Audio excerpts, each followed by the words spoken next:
दयाशंकर सिंह ने 5 साल पिछली बार जो है मायावती बहन जी के खिलाफ एक आपत्तिजनक टिप्पणी करी, उन्हें पार्टी से बाहर निकाला गया तो उनकी पत्नी को चुनाव लड़वा दिया गया, पत्नी मंत्री बना दी। अब इस बार चूंकि मामला पुराना हो गया था, इस बार दयाशंकर सिंह को चुनाव लड़वा दिया, वो उनको मंत्री बना दिया। अब बताइए कहाँ आप दलितों और शोषितों का जो है सम्मान कर रहे हैं। दयाशंकर ऐसा व्यक्ति था जिसने पूरे दलित समाज की, जो हम एक तरीके से कहें बहन जी जो है इस समय आज की डेट में दलित समाज का जो है प्रतिनिधित्व कर रही हैं, तो उनका अपमान करने वाले व्यक्ति को अगर बीजेपी टिकट दे रही है तो इसका मतलब है कि बीजेपी दलितों का अपमान कर रही है। और इस बात को दलित शोषित समाज को समझना पड़ेगा कि ब्राह्मण का बेटा चाहे मूर्ख हो लेकिन वो आगे ब्राह्मणी करेगा, पंडिताई ही करेगा। छत्री का बेटा चाहे वो कमजोर हो लेकिन वो आगे राजा ही बनेगा। तो ये सामाजिक जो ताना बाना है, ये जो पोंगा पंडिताई समाज में शुरू हुई है, ये जो धर्म के ठेकेदार हैं इन लोगों ने करी है। अब ये बताइए कोई पढ़ा लिखा शूद्र है, कोई दलित है, पढ़ा लिखा है, तो वो ब्राह्मण हुआ कि नहीं हुआ? बाबा साहब भीमराव अंबेडकर ब्राह्मण हुए कि नहीं हुए कर्म के अनुसार? या फिर आज की तारीख में बहन जी हैं वो कर्म के अनुसार ब्राह्मण हुई कि नहीं हुई? 21वीं सदी के दौर में जहां हम लोग मंगल ग्रह पे पहुंच रहे हैं, जहां चंद्रयान 3 पहुंच रहा है, जहां हम नई टेक्नोलॉजी की बात कर रहे हैं, जहां आर्टिफिशियल बॉडी के अंदर आर्टिफिशियल पार्ट पड़ रहे हैं, और हम लोग ऐसी पोंगा पंडिताई में फंसे हुए हैं। हम लोग दलित को जो है जानवर से भी गिरा हुआ समझते हैं।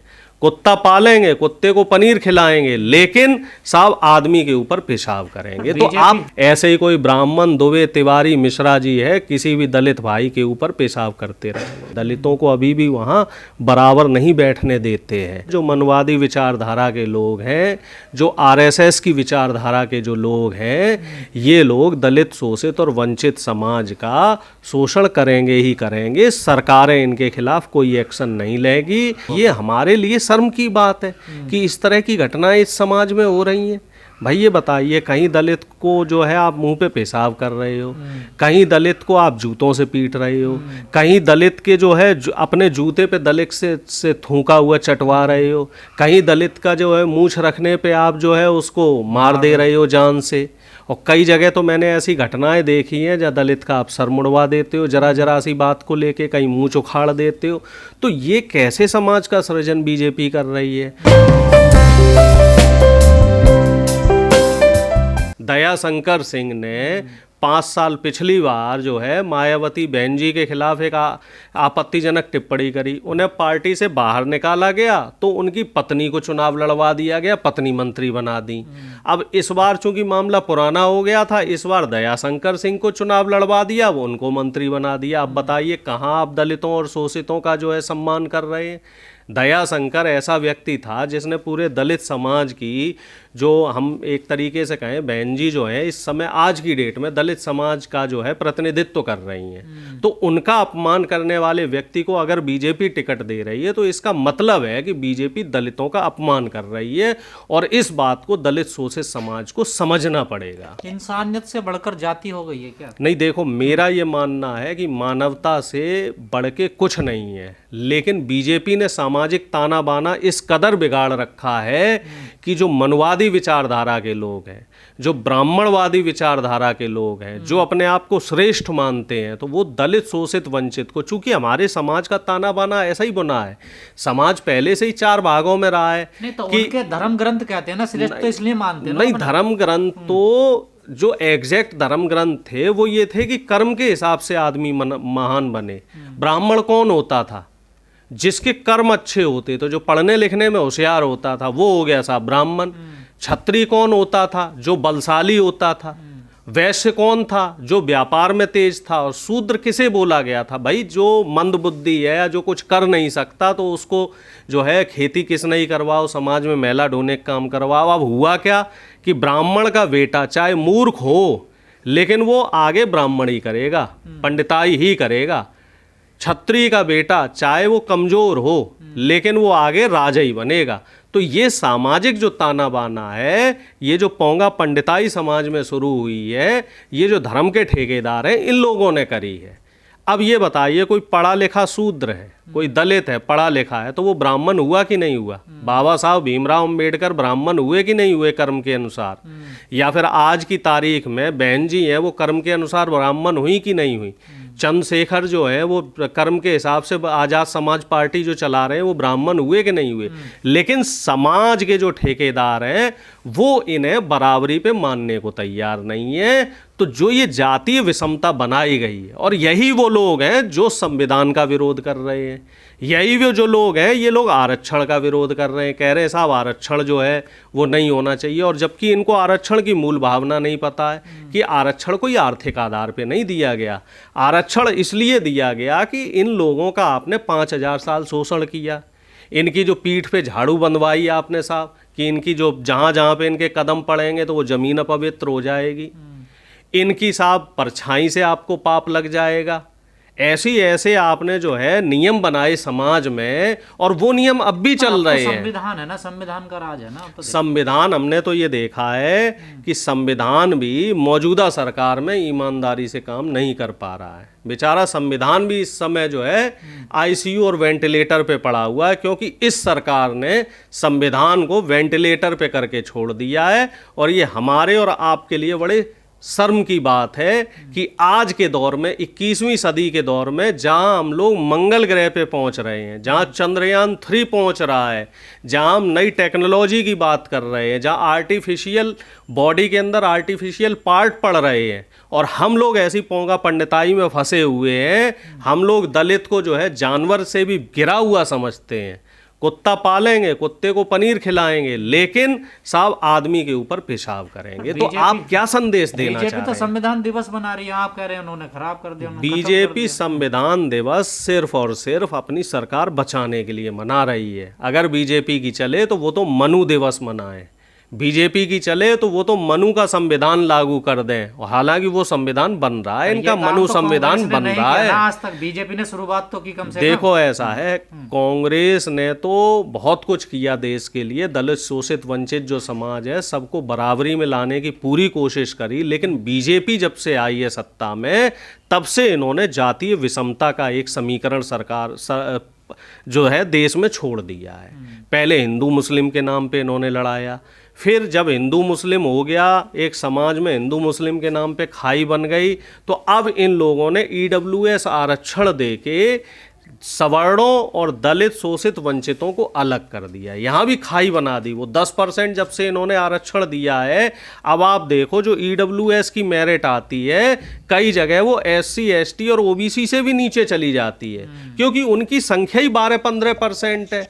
12-15% लोगों को आपने 10% आरक्षण दे रखा है, और जो 85% है उनको आपने 50% आरक्षण दे रखा है। और उस 50% को भी आप ईमानदारी से नहीं भर रहे हो। उसमें भी आपने दुनिया भर के जो है वो क्रीमी लेयर लगा रखा है, कहीं नॉन क्रीमी लेयर लगा रखा है। कहीं आप ये कह रहे हो साहब SC आरक्षण में जाटव हक खा रहा है, आप कह रहे हो साहब ST आरक्षण में जो है वो मीना हक खा रहा है, आप कह रहे हो साहब OBC आरक्षण में कुर्मी और यादव हक खा रहा है। अरे पहले जनगणना करवा लो कि कितने कुर्मी हैं, कितने यादव हैं, कितने मीना हैं, उस हिसाब से उनको हिस्सेदारी दे दो। हिस्सेदारी और संख्या, उस पर आप बात नहीं करना चाह रहे। आप सिर्फ और सिर्फ सामाजिक सौहार्द को बिगाड़ रहे हो।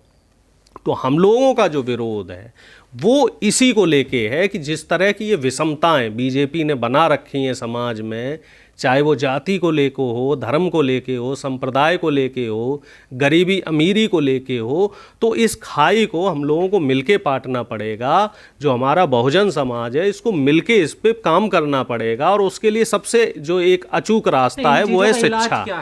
शिक्षा, जब तक समाज शिक्षित नहीं होगा, जब तक हमारा बहुजन समाज शिक्षित नहीं होगा, दलित शोषित वंचित समाज जब तक शिक्षित नहीं होगा, जब तक वो मुख्य धारा में नहीं आएगा, अपने मौलिक अधिकारों को नहीं समझेगा, कावड़ ढोना बंद नहीं करेगा, जब तक इन पंडितों की गुलामी करना बंद नहीं करेगा, जब तक ये मंदिर में घंटा बजाना बंद नहीं करेगा, हाथ में किताब जब तक नहीं लेगा, मुख्य धारा में नहीं आएगा, तब तक हमारे समाज का भला नहीं होगा। ऐसे ही कोई ब्राह्मण, दुबे, तिवारी, मिश्रा जी है, किसी भी दलित भाई के ऊपर पेशाब करते रहेंगे। सरकारें पहली बार मान लीजिए किसी ने दलित शोषित वंचित समाज के व्यक्ति के साथ बदतमीजी की या कोई काम किया, अगर सरकार उसके खिलाफ उसी समय सख्त एक्शन ले लेती तो मुझे नहीं लगता कि इस तरह की कोई घटना दोबारा होती।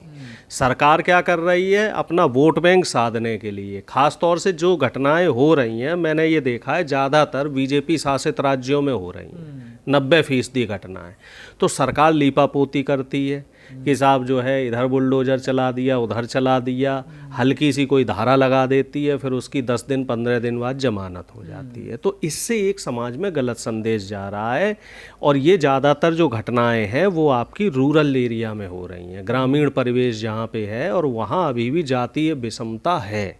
वहाँ अभी भी दलितों को मुख्य धारा में नहीं मानते हैं, दलितों को अभी भी वहाँ बराबर नहीं बैठने देते हैं। तो इस चीज़ पे मौजूदा सरकारों को ध्यान देना पड़ेगा। अब चूंकि केंद्र में बीजेपी की सरकार है तो जवाबदेही बीजेपी की होगी, जवाबदेही मोदी जी की होगी। और मोदी जी इस बात पे कुछ करना नहीं चाह रहे। कहने को वो ज़रूर कह देते हैं कि साहब पहले हमने दलित राष्ट्रपति बनाया, अब आदिवासी राष्ट्रपति बना दिया, और मैं खुद ओबीसी हूँ। लेकिन आप पिछले 10 साल में देख लो इन्होंने दलितों, आदिवासियों और पिछड़ों के लिए कितना काम किया, तो उससे आपको पूरा एक आईना और पूरी एक तस्वीर साफ तौर पे दिख जाएगी। पर ये मध्य प्रदेश में जो घटना हुई बहुत हाईलाइट हुई, आपने जैसे कहा बुलडोजर चला, लेकिन लेकिन ये चुनावी मुद्दा नहीं बन पाया। ये देखिए, लेकिन उस पर कोई कार्रवाई नहीं हुई। मुद्दा बना लेकिन उस पर कोई कार्रवाई नहीं हुई। कांग्रेस ने मुद्दा बनाया, मुद्दा बना, पूरा अच्छी तरीके से मुद्दा बना, और वहाँ पे आदिवासी समाज मुद्दा बनाया कांग्रेस, बिल्कुल बना, और आदिवासी समाज ने बीजेपी के खिलाफ वोटिंग करी है।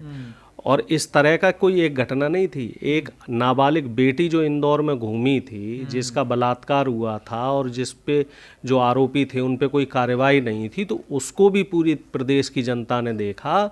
और इस तरह की जो घटनाएं हैं, उत्तर प्रदेश में भी इसी तरह की घटनाएं हो रही हैं। चाहे उत्तर प्रदेश हो चाहे मध्य प्रदेश हो, दोनों जगह डबल इंजन की सरकार रही है, और दोनों जगह इस तरह की जो घटनाएं हो रही हैं वो साफ तौर पे एक इंडिकेशन ये दे रहे हैं कि बीजेपी के शासनकाल में जो मनवादी विचारधारा के लोग हैं, जो आरएसएस की विचारधारा के जो लोग हैं, ये लोग दलित शोषित और वंचित समाज का शोषण करेंगे ही करेंगे। सरकारें इनके खिलाफ कोई एक्शन नहीं लेगी। सरकारें जो है, चाहे प्रशासन हो चाहे शासन हो, ये निकम्मा है और मूक बन के बैठा हुआ है। अब आप ये बताइए, इतनी बड़ी घटना हो गई लेकिन उसके बाद भी प्रशासन की तरफ से कोई सख्त कार्रवाई नहीं हो रही। इसके खिलाफ जो भी पीड़ित है उसके खिलाफ उसके घर पे चलाते बुलडोजर। सदी में पेशाब किया जाएगा अब दलितों के मुंह पर? नहीं, वही तो शर्म की बात है ना, ये तो शर्म की बात है, ये हमारे लिए शर्म की बात है कि इस तरह की घटनाएं इस समाज में हो रही हैं। भाई ये बताइए, कहीं दलित को जो है आप मुंह पे पेशाब कर रहे हो, कहीं दलित को आप जूतों से पीट रहे हो, कहीं दलित के जो है अपने जूते पे दलित से थूका हुआ चटवा रहे हो, कहीं दलित का जो है मूंछ रखने पे आप जो है उसको मार दे रहे हो जान से। और कई जगह तो मैंने ऐसी घटनाएं देखी हैं जहाँ दलित का आप सर मुड़वा देते हो जरा जरा सी बात को लेके, कहीं मुंह उखाड़ देते हो। तो ये कैसे समाज का सृजन बीजेपी कर रही है? और ऐसे करने वाले लोगों को सरकार इनाम दे देती है। हाँ, यही तो दुर्भाग्य है ना, सरकार जो ऐसी घटनाएं करती है उसका समर्थन में लोग, ऐसे लोग सरकार का समर्थन, सरकार की तरफ से ऐसे लोगों को समर्थन मिलता है। सरकार ने समाज के लोग भी समर्थन करते हैं, बताइए। समाज तो देखो, जैसे सरकार चलेगी उसी हिसाब से जो मनवादी विचारधारा के लोग हैं ये लोग उसी हिसाब से समाज को चलाएंगे। अब ये हमारे लिए दुर्भाग्य की बात है कि समाज को गलत दिशा में सरकार लेके जा रही है। कायदे में सरकार को ऐसे लोगों के खिलाफ सख्त से सख्त कार्रवाई करनी चाहिए, लेकिन सरकार क्या कर रही है? सरकार एक गलत संदेश दे देती है कि नहीं, आप करो, आप जो कार्रवाई करना चाहते हो आप करो, हम आपके पीछे जो है ढांढस बनाने के लिए खड़े। अब बताइए, कुलदीप सेंगर जैसे लोग, चिन्मयानंद जैसे लोग, इसके अलावा बृजभूषण शरण सिंह जैसे लोग, और जो मध्य प्रदेश की हम बात करें तो वहाँ पे जो शुक्ला जी हैं वो भी चुनाव लड़ रहे हैं, जबकि ऐसे लोगों को चुनाव लड़ने से प्रतिबंधित कर देना चाहिए। टी राजा जैसे लोग तेलंगाना में, उनको भी चुनाव लड़वाया गया और उन्होंने भी इस तरह की हरकत करी थी। ऐसे ही उत्तर प्रदेश में